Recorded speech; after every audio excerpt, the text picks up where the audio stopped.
مسلم شریف کی حدیث پاک حدیث نمبر 6541 ہے۔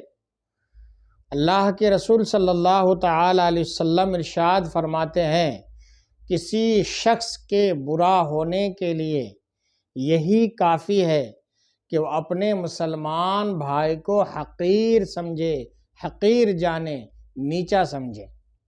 آج بہت سے مسلمان ہیں جو امیر لوگ ہیں، دولت والے ہیں، سرمایہ والے ہیں، اپنے سے غریب کو، چھوٹے گھروں میں رہنے والوں کو، چھوٹے کاروبار کرنے والوں کو حقیر سمجھتے ہیں، نیچ نگاہ سے دیکھتے ہیں، ان کے کپڑوں پہ ہنستے ہیں، ان کے رہن سہن پہ ہنستے ہیں۔